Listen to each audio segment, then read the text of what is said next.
Coronation Street, Hollyoaks. Take notes. EastEnders has been putting on an absolute gauntlet. A body of work that will be remembered in the annals of soap history. And what are either of you doing? Not shading Emmerdale. Don't know enough about Emmerdale. What have the others been doing? Coronation Street, struggling to piece together good stories, decent actors, and interesting show direction. With crimes running awry, with everything going wrong, and Hollyoaks constantly being gutted by Channel 4. EastEnders has shown what to do. This is how you establish and keep yourself on track to be the best soap. Yeah. So if you couldn't know, this is a Digital Spy article, and it's 6 lessons soap can learn from EastEnders' big Afani storyline. I can say it now.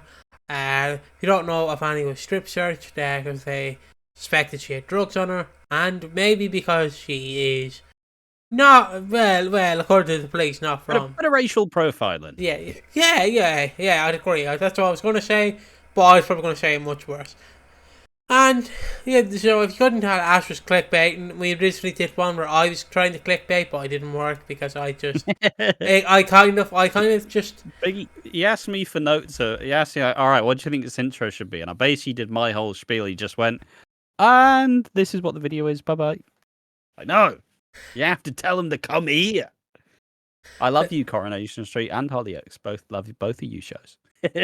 Basically, Ash did a full-on parachute out the door, and then I went, okay, Ash, I got this first, and I just stumbled out the door. I fell out the door. Yeah. Didn't even pull the parachute. The parachute's not even on. Yeah. Just I'm falling to my death. It's like you give someone instructions like yeah, I got it, and then they like crack an egg like on the stove top. It's like what are you doing, man? What are you doing? Yeah, I seen it. I seen a dog bring a frying pan to a lady when she was in a bathtub for some reason. Yeah, that's enough for that. I got nothing interesting to add to that. That's that. But I suppose this is the general tone. EastEnders has been doing these standalone episodes, right? They did one of Phil in the mental health ward. They generally have been doing these big one-off episodes that stand out in their own right. I mean, ones of recent time, the George and Eddie night, where they talk about the racism. Yolande and Patrick's two-hander, where she finally admits her sexual assault at the hands of Pastor Clayton. Like, the episode where Linda basically sees what could be if she didn't stop drinking. These standalone episodes that really do, even Phil's flashback episode, where we see him interacting with his past self, or Eric, like, it's mental. It's absolutely crazy how many of these standalone episodes like we see. The Mitchells 19, like, I don't remember what time, it's like 19 back in the day, like 30 years ago. Young Phil, young Grant, young Peggy, etc., etc. All these cool ways to make these episodes stand out by themselves and honestly become probably some of the more memorable episodes of the years. Like even when Cindy, Ian, and Peter were all living in France. All these episodes that are infinitely more memorable than just another episode in the show. And yeah, sure, you can't do these as frequently as you would like, but gosh, Clenshaw's, he's padded out all the stats. He's put so many of these in there, which just generally makes it all for a whole lot more memorable because, you know, we can say these names and you remember the episodes because they were genuinely really, really strong. And it's even more interesting when they decide to give these episodes to the lesser known characters. Yeah, I do agree with that. So now we're gonna read the article. I'm gonna pull the article up on screen. Don't be worried about this transition, but here we go. So here's the article. Obviously you can't see it; it just has big Fanny storyline. But there's 6 lessons subs can learn from EastEnders' big Fanny storyline. I'll probably read the whole article. So yeah, this basically gonna be Piggy reading the article. Let's go, prepare for that. And then I'll chime in whenever there's a big thing that I want to talk Or a word that I'm stuck on. R-E-Ed. R-E-Ed. What is R-E-Ed? Red, you bollocks. It's red. about. R-E-Ed. Red! How many times have I just tell you, Piggy? Red! You're wearing a shirt that's red. Test with my dad. Art! Dad, come on. I know you can't say H's. EastEnders aired the highly acclaimed set of episodes this week. Savani, Nandria Hart took centre stage. No, that's her full name. Took centre stage in an emotional storyline. The 15-year-old schoolgirl was left traumatised as she was detained at the local police station and strip searched by 2 female officers.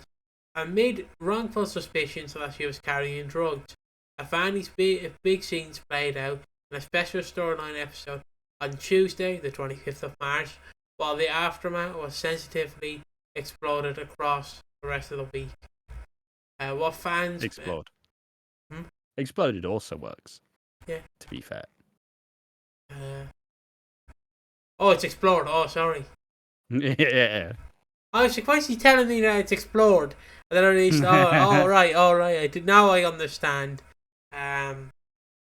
With fans heaping praise on the impactful storyline, we're taking a look at why exactly what the show got so right. Here are 6 lessons that EastEnders and other subs can learn from in the future. Number one. Before you get into it, what? I just want to give a take on Avani and this general family, because she was introduced. Jesus, the posters come in. Christ. Postman yeeting it through that door. Avani was introduced to a lot of backlash. She was introduced as a very cocky, arrogant teenager who does stupid one-liners, and they're all cringe. She's just so cringe, and I hate her. Remember when she said that line about Martin Fowler having Pablo Picasso. Who's the actor? Pedro Pascal. Pablo. You've got Pablo Picasso vibes, baby. I thought you were trying to say Pablo Escobar. And I'm like, I nearly said that as well. The famous drug What's his name? Pedro Pascal. Bloody hell. You've got Pedro Pascal vibes, and I've got daddy issues. Are you drugs? Because I'm willing to Pablo Escobar for you. Something like that. But point being, she was introduced to a lot of backlash generally, which made everybody dislike the character all in all. And also she was kind of put at odds because she was an older actress, I think she's 24, 25, playing a 15-year-old. And it's kind of it had a lot of questions. Priya was introduced as well. She was very loud, brash, but slowly has been enjoyed by the fans as we've generally taken her on.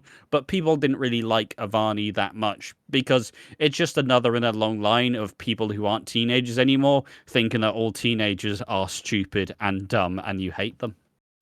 Basically, how I can Americanize this for the American audience. This is like when you were watching those high school movies, or Grease, or Spider-Man 2002, and they're supposed to be in high school or secondary school, or whatever else it's called. And then it's basically they're played by a 25-year-old, even though they're supposed to be 15. Or like anyone in Greece. Yeah. All of the extras in Greece. Hey, Danny. It's all right. He's this 40-year-old man. Just tell me more. Tell me more. Do you have any chocolate? Tell me more. Tell me more. But I gotta watch Grease. I just want to see all the 40-year-old men doing that. Tell me more. Tell me more. Did you get lucky that day? Tell me more. You're 50. Why are you doing choreography? But she was introduced with a lot of backlash. I don't understand the hate. I can understand, a bloody 20. I believe she was 21 when she entered the role, maybe 22. I mean, it's just a thing. It's just a thing that people hate what teenagers like. Yeah. Because not being a teenager, you go, that's fucking stupid. That is. Well, it's not to them. Yeah, it's also it's going to sound weird, but again, the example you brought up, Greece. It's like the 50-year-old men playing in Greece are definitely not going to understand what this movie is supposed to be about, because it's supposed to be about teenagers in love. They're not going to understand that type of generation. And the problem is, right, it's not like they got a 40-year-old to play a 15-year-old. They got like a 22, 23-year-old at the time to play a 15-year-old. And basically, people got upset. But at the same time, the person who plays Amy is like 20 in real life now. So it all depends. It's just you just gotta accept it that sometimes children actors or teenage actors are a bit shit and they can't really do a proper job as an actual young adult actor could. So yeah, like it's always a bit of a. It's just a hard one. It's a hard one to do because at the end of the day, sometimes the acting pool may just not be strong because all teenagers grow up differently. Some teenagers are way ahead of their years and actually have self-awareness. I didn't get self-awareness till I was about 15, I'll be honest. So I'd be I should say the line hello. Yeah, it's just sometimes the best actor may not exactly fit the bill, but it's not like she is like these Grease characters where they do look 40 years old, dressed up in a leather jacket. Like, she fits the role pretty well. Yeah. And I guess now it's time to read the article. Ash, can you give us the YouTuber esque whenever we get to a number? Yeah. Number one. No one to surprise fans. Soaps are fond of shouting loudly about the special episodes on important issue-based storylines ahead of time, and often rightly so. Pre-publicly, say? Publicity. Pre-publicity, there we go. It's like pre-publicly, what the bloody hell is that? Surrounding so sensitive plots can help to highlight real-life charities and sources of support, as well as giving viewers a choice over whether to watch potentially upsetting material. In this case, though, EastEnders clearly benefited from not spoon-feeding every detail to viewers before the episode dropped. While if any story had been mentioned in the spoilers for the week, there was no headline-grabbing press release or worthy producer quotes spelling out exactly what would happen and how viewers should feel about it. This meant that fans could be surprised by the single story nature of Tuesday's episode and just how powerful Fanny's storyline, Fanny's scenes were as they unfolded throughout interpretation. Sometimes in soap plans, the best episodes are the ones where powerful scenes come completely out of the blue, and this is certainly one such example. Yeah, no, I mean it's a thing with soap where because it's such a long-running thing, you do want these storylines. You do want to grab attention and pull people back in. Some people get a bit jaded and they go, "Oh, what's even worth paying attention to?" Then suddenly a storyline drops. You go, "Oh, I'm back in. I'm back. Never left." And you sometimes it's part of the problem, right? It's like Cindy Beale coming back from the dead. Like it would have been so much better had the Sun not have spoiled it like months before. Like it would have mattered so much more. It's like was Grant's return leaked? It's Angie Watts' return at like appearance at the 40th anniversary episode. So much better because we had no idea. Like, yeah, sure, we probably could have inferred like, oh, she's back for the documentary, blah blah blah. And then they showed clips of her being on the set, and it's like, oh, there's no way Angie's coming back. Oh, she's back. Oh, holy fuck, yes. Like it's that shock can really build that moment and make it something much better. I will say it's why I take the angle of Keanu's death, Christmas 2023. That made Keanu an infinitely more important character because he died at Christmas and was a long-running storyline even when he was dead. Yeah, I will say Grant was kind of a weird one because the Sun didn't leak it. No one leaked it. They just confirmed it, but it was basically like he's on the set. He is putting that leather jacket on. He is. Basically like when your dad goes back to his like football friends and they like put their jersey on their dad, putting their jersey on, and then he starts getting into his young self. You know, Continuing on, the next one, please give us the number. Number 2. Give new characters a chance to shine. A few fans would have put a special of any episode on their EastEnders predictions list. For 2025, single story editions are often reserved for the most well-known characters, so you're shooing for a special if you're a Mitchell in EastEnders or a Dingle in Emmerdale. This can sometimes be a self-defeating approach, though. Sure, giving the biggest characters lots of opportunities to shine, a great way to keep long-term viewers happy, but it can also mean that newer casts don't get the chance to break through if they're always on the reserve benches. Rising stars Aaliyah James Avani and Sophie, Kane, Lexi, Priya blew fans away with their performance this week, and the recent scenes are sure to elevate their positions in the show moving forward. Can you read the next one? I mean, just to go through this, I mean, it's a big thing with soaps, right? Like, sometimes, why would you give the lesser characters a storyline when you have Phil Mitchell? It's always a risk. It's a risk you pull, and it's a risk that I feel like the current writers have tried to right a lot of the wrongs in a way, because previous writers have had their favorite, right? We always kind of mock the 2018 to 2022 period, but like Ben Mitchell, since he came back in 2019, he had the storyline every single week. It felt like there wouldn't be a week where Ben Mitchell wasn't on the screens. And yeah, sure, this was them establishing a new character, but it's not like Ben Mitchell hadn't already been getting similar treatment the entire time he'd been on the show. And it's always a problem you run the risk of, because you need to establish the newer generation of characters, because at one point you won't be able to just go, all right, Phil, you're 73 now. Time for you to get another big storyline with Sharon again. It's like, can I just have a break? I've been doing this for like 40 years now. Leave me alone.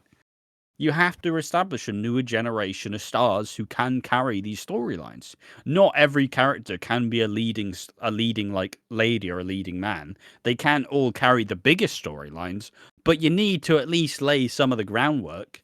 And that's something they've been really good at doing with these teenagers. Amy Mitchell had her own like self-harm and depression and anxiety storyline.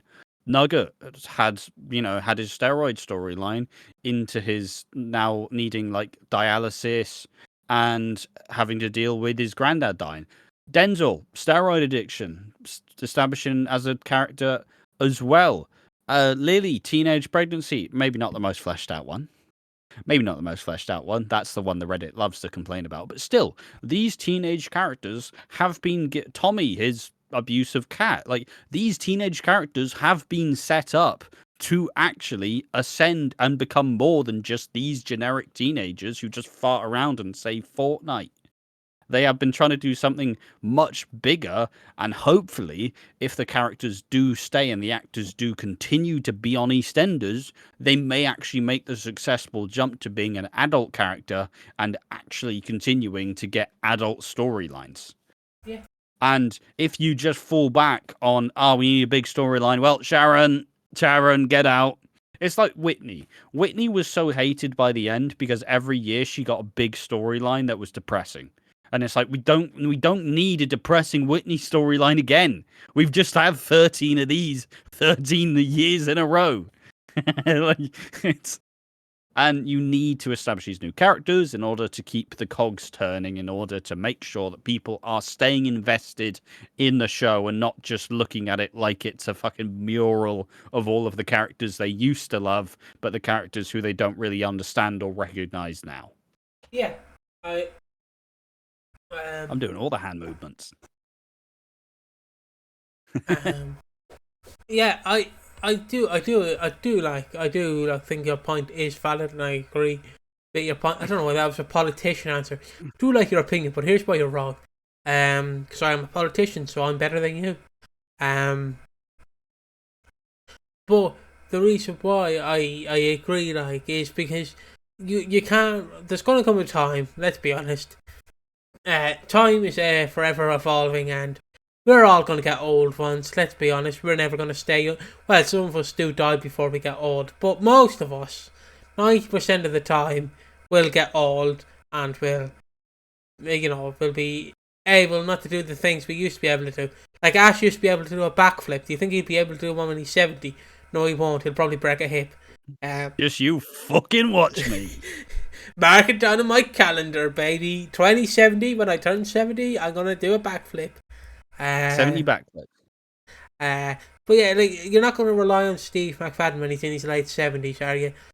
Which it won't happen for another 10 years, because I believe he's only like 60 now. I might be wrong. Yeah. Which Well, also, it was a fictional scenario, right? Yeah. Which also is going to be mental, that the fact that he's going to be like 70 in 10 years. Which is like, we definitely live in a time where it's a flat circle, or whatever that saying is. So yeah, it's nice to get your new characters, because then you can establish them. You can't just sorry Callum, but you are there. You can't kind of halfway them like Callum, where it's like, oh, he's married to Ben. Is he going to be featured in these important episodes? No, he's not. It's like, it's going to be about Ben, and it's like, oh, so is his husband going to support him? It's going to be about Ben, and that's it. And that's the kind of thing, if you do these new characters at a surprise and you don't force them, it can work. Like, it's not like you give a Fanny like 3 weeks beforehand of storylines to showcase she's good, and then just suddenly do an episode. Sometimes the surprise is more funner, where you're just like, okay, this is a character we've had for a few years, let's use to the advantage that she's an older actress, she can probably do a bit better than an actual 15-year-old could do in this scenario in acting. Let's just give her some sunshine to shine, and it did. So that's my rambling opinion. But yeah. Yeah, it's just, at the end of the day, someone's going to have to take over. It's why a lot of people lament that 2010 era, because so many characters who could have carried the show onwards were killed off unceremoniously. Yes. But back to the article. Now, can you give us the next one, please? Number 3. Think outside the box. Soaps have been a staple on TV since Coronation Street launched in nearly what the bloody hell? 65 years ago. Jeez, I see it started in 1960. What? Sorry? It started in 1960, so. Bloody, I can see why they're running out of storylines. You've bloody done every storyline to death multiple times over. Coronation Street launched nearly 65 years ago. So covering new ground with storylines can be tricky, from affairs to love triangles and serial killers. We all love a serial killer on the show. All of the soap staples have been seen before. And there's a huge pressure on storyliners to put new spins on classic plots. In the case of a Fanny storyline, though, EastEnders bosses have hit on a real life issue, which hasn't been explored much on soaps before, although by coincidence a similar scene in a very different storyline aired in Netflix's record-breaking series Adolescence this month. I agree. Haven't seen it, but I agree. Haven't seen it, no. This is I've just seen everybody getting the idea, the whole point of the show wrong, but anyways. This is arguably EastEnders at its raw and gritty best, creating meaningful discussions among fans and raising awareness of police practice that general public may be unaware of, unless you are into American politics. But moving fairly on. Jesus! Just I had to sneak that joke in. I had to stick that joke in. There's all the stats. In an online blog post this week, the Children's Commissioner Franklin Demel Rachel D'Souza. D'Souza took the opportunity to highlight some key statistics. A 2024 report revealed that a child was strip searched between police in England and Wales. What are you doing, Wales? Every 14 hours between January 2018 and June. What the? Jesus. That's a terrifying stat. We were having, well, not fun. We were spitballing. Yeah. June 2023, dramas like Adolescents and EastEnders have the power to highlight issues that plenty of people will be unaware of, bringing them into living rooms around the country and public conversations in a way that statistics alone cannot, the Commissioner commented.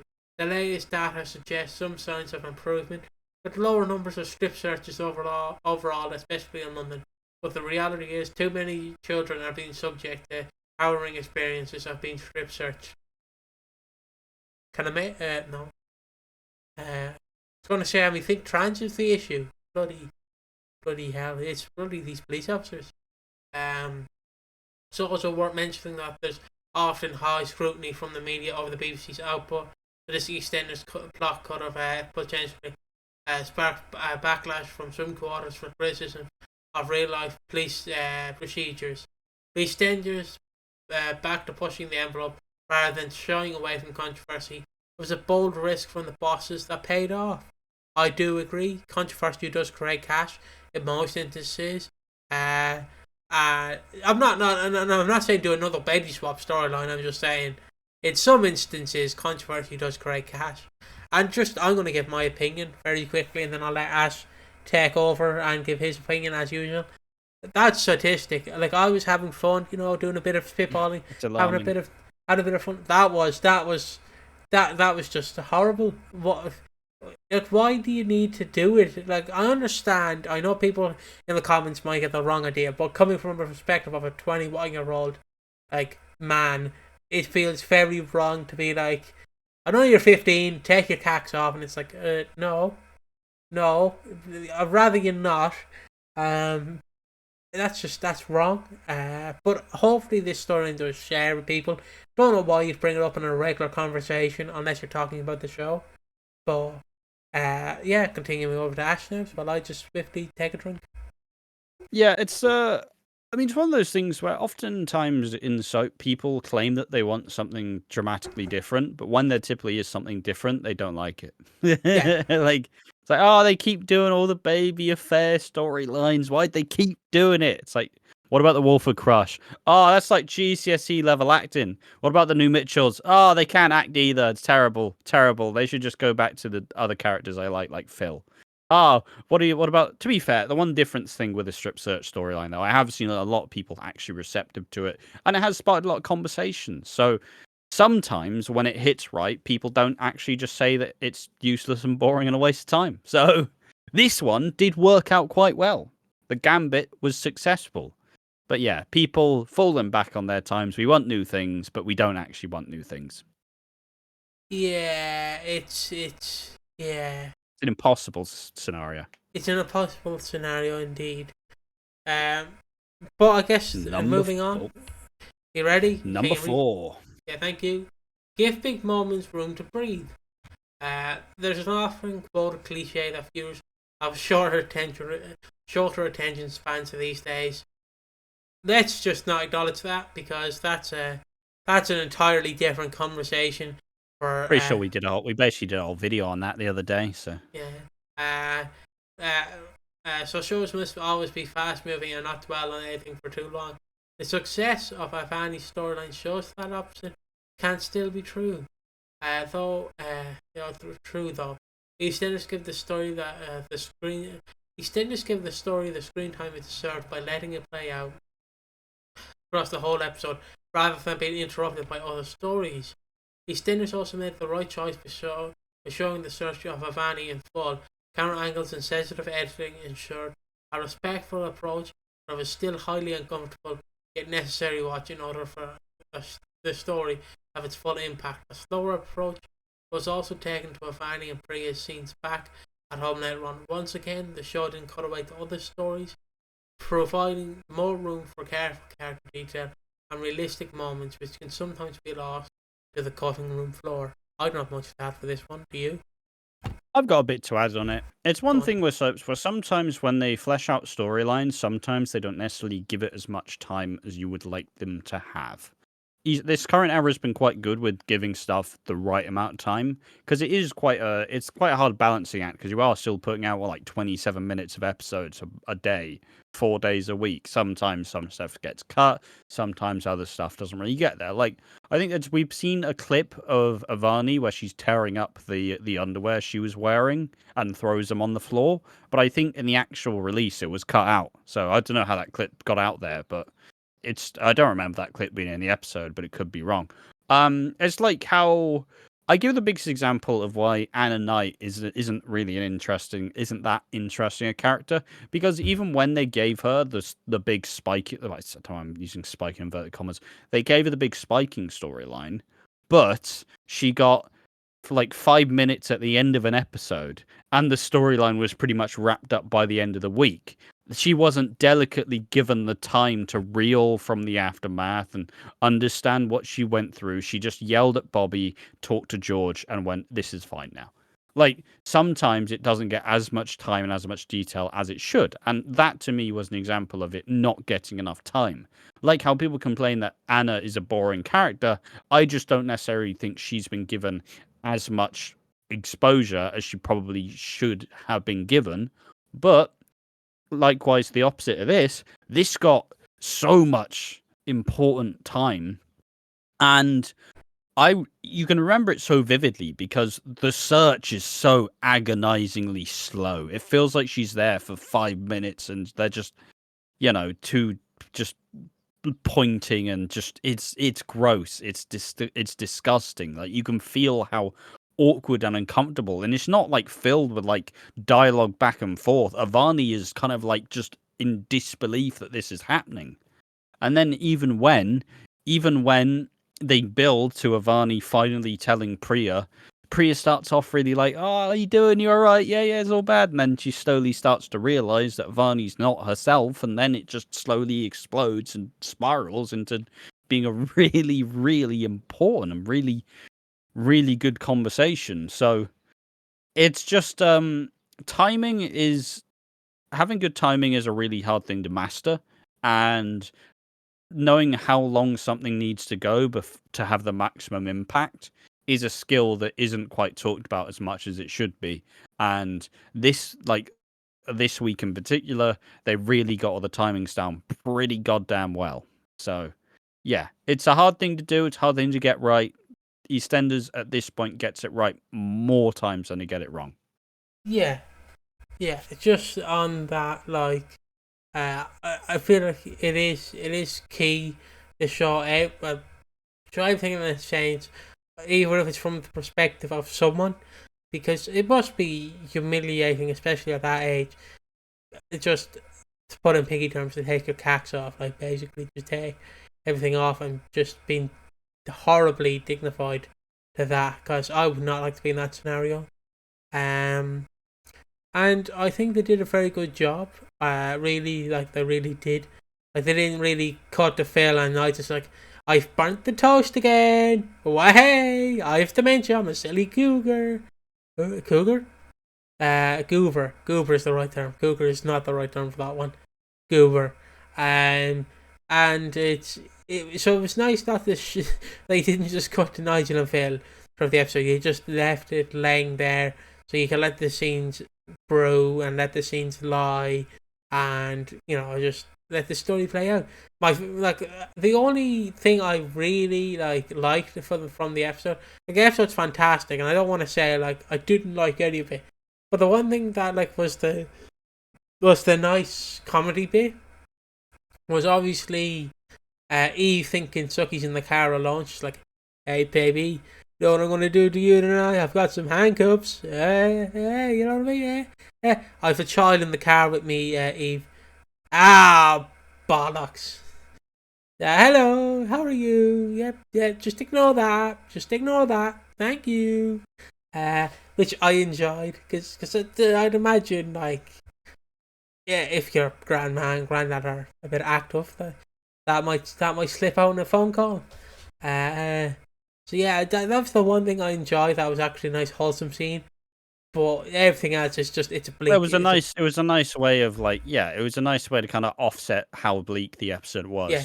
And it was like the comedy still landed even within the whole episode, surrounded in pretty dark circumstances. So yeah, and I guess now the last one, can we get a? Isn't there two more? No, because we're on the last one. I've completely forgotten everything. Did we do let scenes be unpredictable? No, we didn't. There's two more. Number 5. There's two more. Oh, there is two more. Oh, yeah. sorry. Yeah. Baloney. Number 5, thank you. Let scenes be unpredictable. Priya took centre stage in the second half of the episode as she discovered her daughter's ordeal and marched across the square to confront Jack Brannon over the way police colleagues had behaved. It was raw and explosive, seen as the fiery character unleashed her fury and sparked chaos on the square. On-screen clashes like these can be sometimes too clean and orchestrated in modern day soaps. Yet this felt so much better, so much real, and not overly rehearsed. EastEnders stars haven't spoken in depth about the filming of this episode. We do wonder whether there was an element of just letting the cast be in the moment here, which took the scene to a different level. I'm not really gonna. It was all heavily planned. Let's be honest. Let's not act like this wasn't heavily planned and produced. Sorry, not to burst your bubble. This was heavily orchestrated. Let's be honest.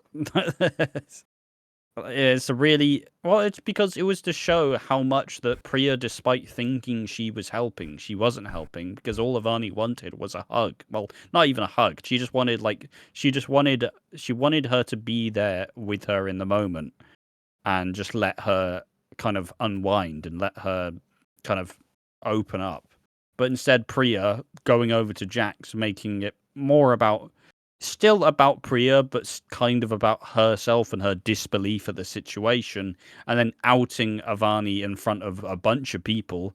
Everyone who was there, now they know how harrowing her experience was, and she's the only one who had to go for it. Like it's a really interesting way to take it, because you can then be like, oh, you never pick me, you always pick yourself, blah blah blah, etc. There's more drama there to be had. So yeah, it's just a really, but it wasn't an unscripted moment. Let's not get too caught up in the moment, guys. And I guess for the last one, can we get the final one, please? Number 6. Remember the aftermath and the community feel. A strong community feel has been a key strength of EastEnders for a while now, with more natural character interactions and crossovers over the past couple of years. In this case, it was great to see how a story naturally affected the adult and teen characters alike, bringing in a wide range of Walford residents like Avani, Priya, Ravi, Suki, Jack, Amy, Lily, Jean and Eve. Also, just a side note, because this is a part of it, Jean absolutely threatening Eve scared me. Like, generally, do not bring Stacey back or I will bloody end your life. And I was like, Jesus, Jean, okay, well, you played Elden Ring. God of Wars. Anyways, the story has created possibilities to explore Avani, Priya and Ravi's family unit in more detail from now on. Fans have often called to see more of them in the past year or so, but they were sometimes overshadowed by the long-running chaos involving Nish and his Looney Tune actions, and the other Planet series.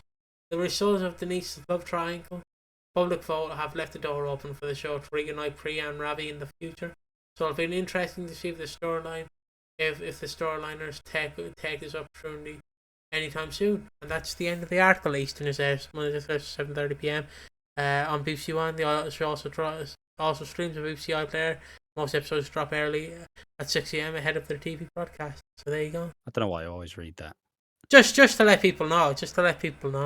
Yeah, in case people don't know. People know our schedule more than they know EastEnders. It's easy. Yeah, but you gotta let them know. You don't. Okay, but who reads it? He reads it every time and expects a different outcome. I know. But with the actual point, though, the point being, yes, the family-based drama is what I've been kind of dubbing as a masterstroke of this recent era, because at the EastEnders started out as this family-knit drama. The first episode is Reg Cox dying and being taken away, while Pauline and Arthur are planning to have another baby, with Pauline being 40 and Arthur on the dole, with Lou Beale being like, what the fuck are you doing, you fucking lunatics? What are you doing? You can't have a baby now. In this house, we barely have enough room for the rest of us. It's family-based drama. That's where all the drama comes from. You don't need crime. You don't need big explosive murders. You can just have it be simple. It's always the joke. You just want people complain about the price of bread to keep it as that working class soap. But it is fundamentally, it's based in people's experiences in life. It doesn't always need to be gangbusters, car crashes, and murders. It can just be the very simple thing. Something bad has happened to a member of your family. How does the rest of the family react? It's what has made this current era of EastEnders so good. And other soaps, they are taking note. They are rebuilding these families and having people to respond to what happens to these characters. It's something that people kind of miss out, but this family-based drama is probably what has made this era of the show so good. Yeah, I do agree with that. I don't have much to add on to that. I guess this is where we end the video. Do you want to end the video here? It's just another wrap round point, though. It's just about how it's important to take account of the victories, right? This storyline had a lot of really important stuff, and it reminded everybody why EastEnders has been so good, because it can make people give a shit about a character who they'd written off like a year ago. You know, like this completely changed opinions about Avani. Everybody now feels quite bad about them, and it's what I've been kind of dubbing as. It's what I've been trying to explain is that I've completely forgot where that point was going. Point being, this family drama is key, and a lot of people should take note because, like I said, you've now made this family who had a lot of screen time, but all their screen time was preoccupied with Nish. Now Nish is gone. Now what does the family do? And if this is where it goes, now we have Ravi, Priya, Avani, Nugget, all these as the big family unit as well. A family unit within a bigger family. Now it's time to see how exactly these characters show up and what they can possibly bring. It's a really big thing. And these standalone episodes as well, they really have been a really, really good piece of kit for this recent era of the show. And it's been so good that you can remember many of the standalone episodes. Yeah, I think that's where we leave the video now. Thank you for watching. We will see you in the next one. Don't forget to like, comment, and subscribe. All that fun stuff. Like I said, we'll see you in the next one. Bye bye. Bye bye.